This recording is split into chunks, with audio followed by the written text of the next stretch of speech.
Hello friends, welcome to my channel. You can search my all the educational videos by typing Pravinesh Publication on YouTube. If you have any query regarding this video, then you can WhatsApp me.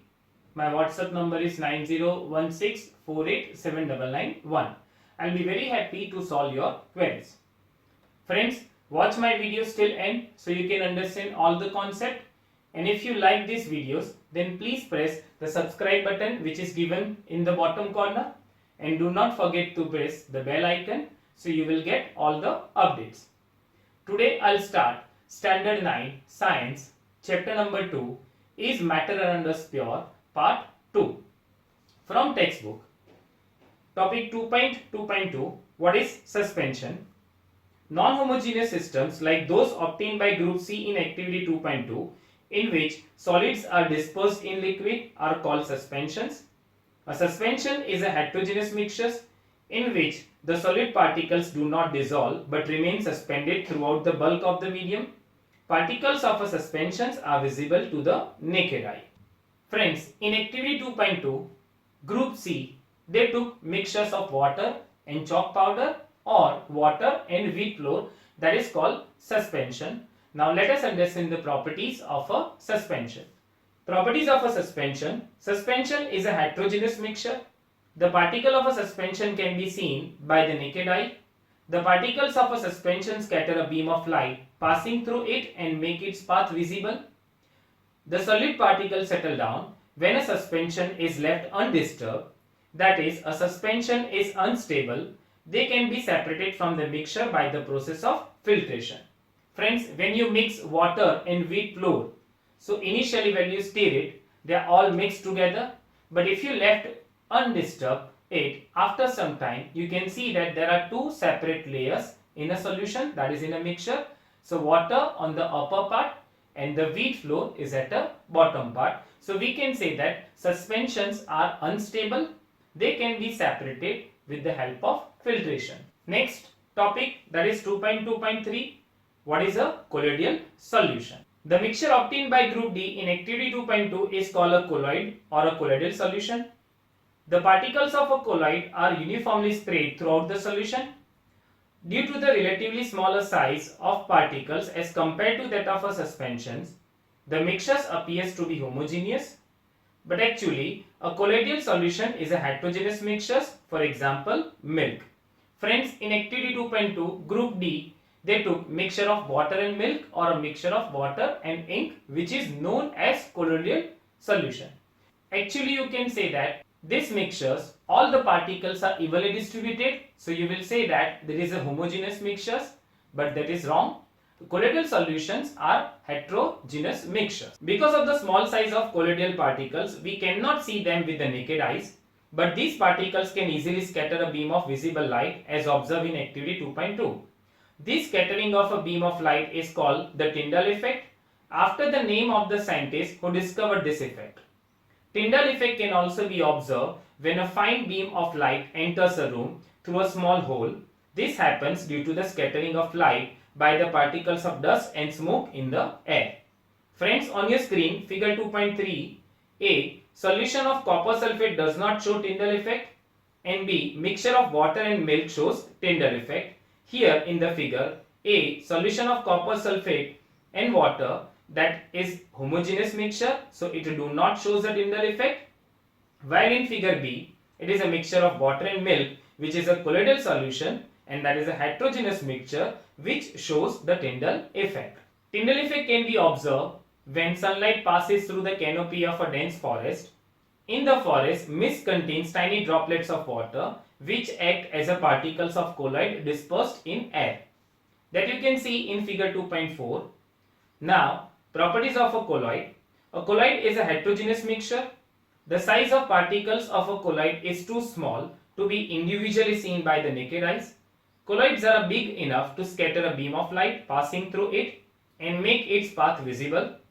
They do not settle down when left undisturbed. That is, a colloid is quite stable.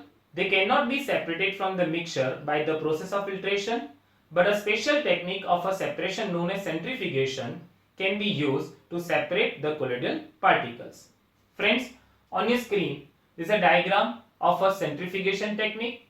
With this technique, we can separate the components of a colloidal solution. The components of a colloidal solutions are the dispersed phase and the dispersion medium. The solute-like components or the dispersed particles in a colloid form the dispersed phase, and the component in which the dispersed phase is suspended is known as dispersing medium. Colloids are classified according to the state, that is solid, liquid or gas, of the dispersing medium and the dispersed phase. A few common examples are given in table 2.1. From this table, you can see that they are very common in everyday life. Friends, on your screen, there is a table 2.1. These are some common examples of colloids. You need to remember this table. Here, the first column is given the dispersed phase. Second column is dispersing medium. Third, their type and their example. Friends, it is very important to memorize this table. Now friends, next topic, that is 2.3, separating the components of a mixture. Friends, in everyday life, we have many mixtures and we need to separate the components by physical or chemical method. So let us understand the separation of this mixture in from textbook. We have learned that most of the natural substances are not chemically pure. Different methods of separations are used to get individual components from a mixture. Separation makes it possible to study and use the individual components of a mixture. Heterogeneous mixtures can be separated into their respective constitutions by simple physical methods like handpicking, sieving, filtration that we use in our day-to-day life. Sometimes special techniques have to be used for the separation of the components of a mixture. Now, topic 2.3.1, how can we obtain colored component, that is dye, from blue or black ink? Activity 2.4, fill half a beaker with water, put a watch glass on the mouth of the beaker, put few drops of ink on the watch glass. Now start heating the beaker. We do not want to heat the ink directly. You will see that evaporation is taking place from the watch glass. Continue heating as the evaporation goes on and stop heating when you do not see any further change on the watch glass. Observe carefully and record your observations. Friends, in figure 2.5, that is of evaporation, you can see that we have taken watch glass, water, beaker, ink, and when you start heat, so water will evaporate from the watch glass and only dry ink, that is a dye powder, will remain in the watch glass. We find that ink is a mixture of a dye in water, thus we can separate the volatile component, that is solvent, from its non-volatile solute by the method of evaporation. Friends, here volatile component means what? The component which can evaporate. Now topic 2.3.2, how can we separate cream from milk? Nowadays, we get full cream, tone and double tone varieties of milk pack in polypacks or tetra packs in the market. These varieties of milk contain different amounts of fat. Activity 2.5, take some full cream milk in a test tube, centrifuge it by using a centrifuging machine for 2 minutes. If a centrifuging machine is not available in the school, you can do this activity at home by using a milk churner used in the kitchen. If you have a milk dairy nearby, visit it and ask, one, how they separate cream from the milk, and second, how they make cheese from milk. Friends, here centrifugation technique that you can do at your home also. You have a blender, I think so sometimes you made the cold coffee. So at that time, we use a blender. When you apply blender to make a coffee, you will see that some foggy particles are coming upper side of a coffee. So that is the centrifugation technique. By this technique, you can separate the particles according to their densities. Sometimes the solid particles in a liquid are very small and pass through a filter paper. For such particles, the filtration technique cannot be used for separation. Such mixtures are separated by centrifugation. The principle is that the denser particles are forced to the bottom and the lighter particles stay at the top when spun rapidly. Now its application. Used in the diagnostic laboratories for blood and urine test. Used in dairy and home to separate butter from cream. Used in washing machine to squeeze out water from wet clothes. Friends, your mother the drying clothes in washing machine. That is also an application of centrifugation technique. Now topic 2.3.3. How can we separate a mixture of two immiscible liquids? Friends, immiscible liquids means what? Which do not mix with each other. Activity 2.6. Let us try to separate kerosene oil from water using a separating funnel. Pour the mixture of kerosene oil and water in a separating funnel. Let it stand undisturbed for some time so that separate layers of oil and water are formed. Open the stopcock of the separating funnel and pour out the lower layer of water carefully. Close the stopcock of the separating funnel as the oil reaches the stopcock. Friends, in figure 2.6, you can see the separation of immiscible liquids. Again, immiscible liquids that do not mix with each other. Here, we need to separate the kerosene oil and water. When you pour mixture of kerosene oil and water into separation tank, after some time, when you left undisturbed this apparatus, there is a two separate layer of water and kerosene oil. Kerosene is lighter than water, so that will remains on the top side, and water is heavier, so that will remain at the bottom. When you open the stopcock, so initially all water will flow out from separation tank and only kerosene will left inside the tank. So this is a separation of two immiscible liquids. Now its application. To separate mixtures of oil and water.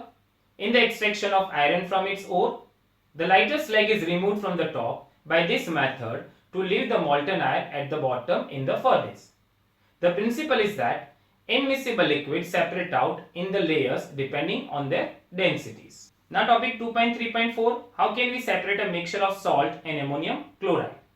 Friends, we already understood that the ammonium chloride is a sublimation substance. So we use the same technique which can be used to separate the sublimable substance. We have learnt in chapter 1 that ammonium chloride changes directly from solid to gaseous state on heating. So to separate such mixtures that contain a sublimable volatile components from a non-volatile impurity, salt in this case, the sublimation process is used. Some example of solid which sublimes are ammonium chloride, camphor, naphthalene and anthracene. In figure 2.7, you can see the separation of ammonium chloride and salt by sublimation. You can see that here china dish is taken in which we have kept the mixture of ammonium chloride and salt, and inverted funnel is kept on it, and some cotton plug is applied on the top of the funnel. Why there is a cotton plug? Friends, we know that ammonium chloride is a sublimable substance. So when you heat, it converts into vapor, and if there is no cotton plug, so this vapor will escape from the funnel and we will not get any ammonium chloride. So that's why we would apply the cotton plug on it. Now friends, when we heat, due to the ammonium chloride is a sublimable substance, it converts into vapor and it will go up direction in the funnel. When it goes up, it touches the wall of the funnel and it cools down, and as a powder it sticks to the inner surface of the funnel that you can see in the diagram, that is solidified ammonium chloride. So by this technique we can separate a mixture of salt and ammonium chloride. So here friends, we understood about suspension, colloidal solution and few techniques to separate the substances. So now you need to read from the textbook, and whatever doubt you have, that you can WhatsApp me on my number. I'll be very happy to solve your query. Friends, it is important to read the textbook, and if you think any topic or line is important, then make underline with the pencil. Thank you very much.